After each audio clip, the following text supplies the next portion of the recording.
The shoes sit by the door, same spot every night, mesh worn through at the toe, laces replaced twice, different color each time. 5 in the morning, you're standing in the kitchen looking at them. You don't want to put them on, not sick, not raining, you just don't want to. That's never happened before, not once in 4 years. You sit on the bottom stair and tie them anyway, slower than usual. You open the door, cold air, dark street. You go.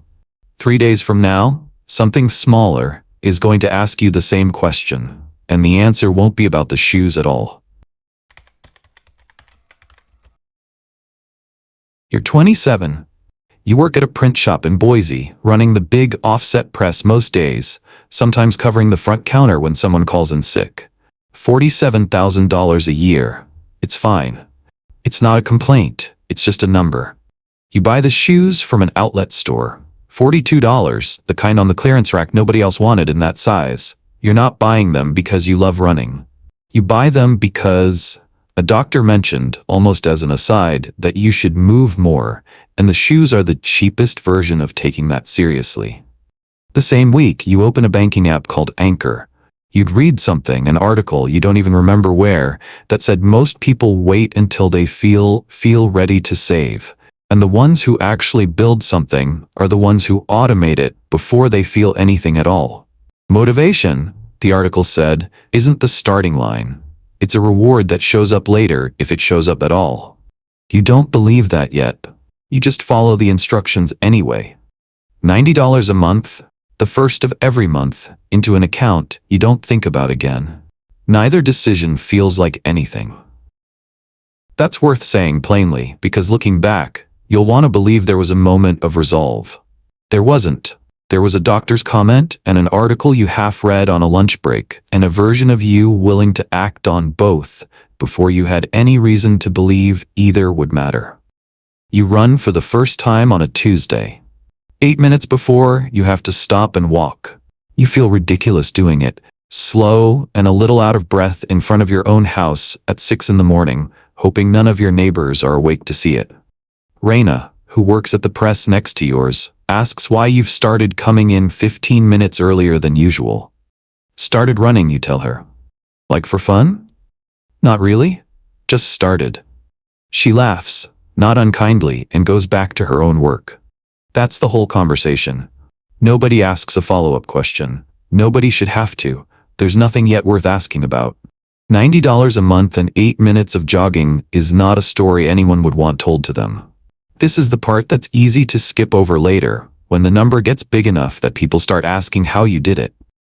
They imagine some morning when it clicked, some surge of belief that carried you through. There wasn't one. There was a pair of $42 shoes and an automatic transfer set up on a lunch break.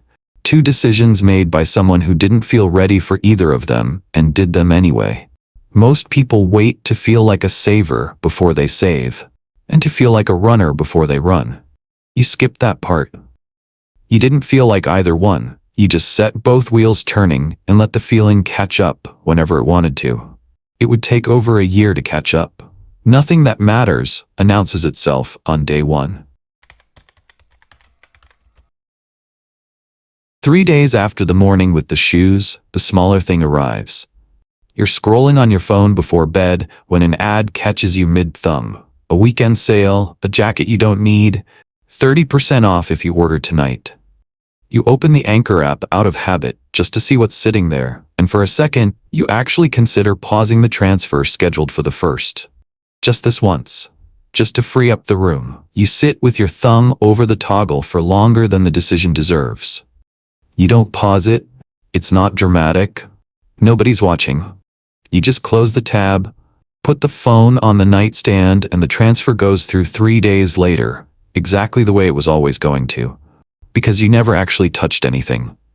That's the whole story. The same instinct that got you out the door on the morning you didn't want to run is the instinct that left a button unpressed on a random Tuesday night. You don't think much more about it until later, looking back, when you realize the 2 moments were never really separate. Now rewind. None of this, the shoes, the jacket, the almost paused transfer, means anything yet, without the part that came before it. 5 months into running, nothing looks different. You haven't lost much weight, 8 pounds maybe, half of that probably water. The Anchor account has $630 in it. Carter, your older brother, asks about the running over dinner one Sunday. You don't look any different. Why keep doing it? You don't have a good answer. I don't know, it's just what I do now. The honest answer is closer to this. You don't have to decide anymore. The $90 leave before you see it. The shoes go on before you can talk yourself out of it. Neither one is a choice you're making fresh each time. They're choices you already made once, on a week you barely remember, and now they just execute. That gap matters more than it sounds like it should. Most people don't fail to save because they don't want to. They fail because the money sits in checking long enough to feel spendable, and something always shows up that feels more urgent than a goal with no deadline. A dinner out, a sale that won't last. The version of you on a Tuesday with money sitting there is not the same version of you that opened the account with good intentions in January. Automating the transfer takes that version of you out of the decision entirely. By the time temptation shows up, the money's already gone somewhere it can't be touched. Without a few extra steps, you're too lazy to take on a whim. That laziness is doing more work than your discipline ever could. There's a Tuesday in October, and it rains hard enough that you stand at the window deciding whether to skip the run. You go anyway, not from willpower exactly. Skipping would mean explaining it to yourself later, and going is easier than that conversation. You don't know yet that someone is about to start watching you do this and ask you a question in a parking lot next summer. You won't have a ready answer for either. Consistency feels like nothing while it's happening. That's the only way you know it's working. You meet Priya at the park trail in June, the summer you turn 28. She's new to Boise, running the same loop you've been running for a year, just slower, just newer at it. You end up next to each other for a few hundred yards before either of you says anything. She asks how far the loop is. You tell her. That's the whole start of it. After that, you run together 2, sometimes 3 mornings a week. One morning in July, you check your phone right after you finish, just the Anchor transfer confirming itself. Priya catches you looking at it. What's that app? Just my savings thing. You actually use one of those? I've tried, like, 4 times. Never lasts more than a month. You explain it the way you'd explain anything you don't think about much. Pick an amount. Automate it. Don't touch it. Don't try to feel motivated first. Just let the system run until the feeling shows up on its own, if it ever does. It's only after you've said it that you notice the sentence sounds exactly like something you'd say about running. Priya sets hers up that week. You don't think much more about it. People say they're going to do things all the time. A year later, the 3 of you, Priya, Beck, are sitting outside after a Saturday run, and Priya brings it up without you asking. I haven't touched that account once, she says. Not even when my car needed work. I just used the emergency fund I built separately and let the other one keep going. That's good discipline. That's the thing, though. She shrugs. It doesn't feel like discipline anymore. I don't even think about it. I used to think about money constantly. Like, is this a good idea? Is this a bad idea? Should I move this around? Now I just don't think about it at all. It's not a thing I do. It's just who I am now. You don't say much back. You're thinking about how long it took you to stop thinking about it too. Somewhere in the 2nd year, though you couldn't point to the exact week. Priya got there faster than you did, which means whatever you handed her in that one conversation by the trail wasn't really advice. It was a door. She's the one who walked through it enough times that it stopped being a door and became a room she just lives in. You didn't notice you'd built a system. You just noticed someone else had moved into it. The same week in November, 2 things land on you at once. A running coach who organizes the Tuesday night track sessions at the community college pulls you aside after a group run. He's been watching you for months, he says. He thinks you'd do well in his advanced group. Real splits, a regional race in the spring with a small purse for the top finishers. 3 days later, a letter arrives from your bank. A new credit card, pre-approved, with a bonus if you spend $2,000 in the first 90 days. You go try a session with the coach, mostly out of curiosity. The group is fast. Fast enough that you finish near the back, breathing harder than you have in over a year. Afterward, in the parking lot, the coach claps you on the shoulder and lays out what real commitment would look like. 3 sessions a week, minimum. Evenings, because that's when the track's open and the group runs together. And the morning stuff, if you're serious about racing, you'll want to drop the solo runs. Save the legs, let the program do the work. You stand there for a second longer than the comment requires. Drop the mornings? If you're serious, you can't build real speedrunning junk miles alone before sunrise. The program's the program. You either trust it, or you don't. It's a clean offer and a clean trade. Faster results in exchange for handing over the one part of your life that's been running itself quietly for 2 years without you ever having to think about it.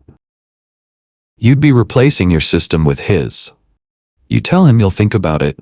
You drive home thinking less about the credit card on your counter and more about the coach's sentence. Drop the mornings. Turning it over the way you'd turn over a bad trade somebody offered you without quite realizing what they were asking for. You don't open the bank letter again before shredding it 2 days later. An easy no by comparison. The coach is the harder one because it isn't dressed up as temptation, it's dressed up as an improvement. You text him back at the end of the week. Thanks, but you're gonna stick with mornings. He says that's fine. The door's open if you change your mind, and you can hear in his voice that he thinks you're leaving something on the table. Maybe you are. You'll never race that spring, never know what the version of you in his program might have run. But you also won't spend the next 6 months explaining to yourself why the mornings stopped. And rebuilding a habit from zero is a different kind of work than protecting one that already runs on its own. The offer wasn't the dangerous one, the improvement was. Because the thing nobody warns you about is that the systems that quietly make you rich, in money, in miles, in anything, rarely get threatened by bad ideas. They get threatened by good ones that ask you to dismantle the machine in exchange for a faster version of the result it was already going to give you anyway. You go back to the trail the next morning at 5:40, same as always. You protect the boring thing. The boring thing was never the weak link. It was the whole foundation. Beck asks the question almost as a joke, lying on the couch on a Sunday with your legs across their lap. How far do you think you've run in total? Like, ever since you started? You don't know. You've never once added it up. Every run has just been its own thing, logged and forgotten by the next morning. I have no idea, you say. Maybe a few 100 miles? You open the running app to check. The lifetime total loads. 1,241 miles. You scroll back up to make sure you read it right. 3 years of 5 in the morning loops, none of them individually worth mentioning, somehow adding up to more than 1,000 miles you never once felt yourself crossing. Beck laughs. Guess you were off by 1,000. Curious now you open Anchor, something you haven't done with any real attention in months, only ever glancing at transfer confirmations as they slide by. $14,600. You sit with the phone for a second, doing the same thing you did with the miles. Checking the math, making sure you're not misreading a decimal. Built the same way the miles were built. $90 at a time, automated, unfelt, never once announcing itself. There was no day you remember crossing 5,000, the same way there was no day you remember crossing 500 miles. You pull up a calculator on your phone, mostly out of curiosity.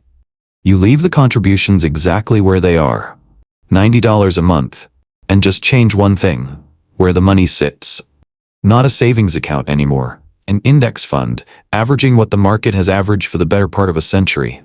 10 years out, the same habit, untouched, becomes roughly $36,000. 25 years out, it crosses $110,000. 40 years out, the kind of stretch that sounds abstract, until you do the math on your own age. It lands somewhere past $280,000, built entirely from a number small enough that you never once felt it leave your account. You don't say any of this out loud. Beck's already moved on to dinner plans.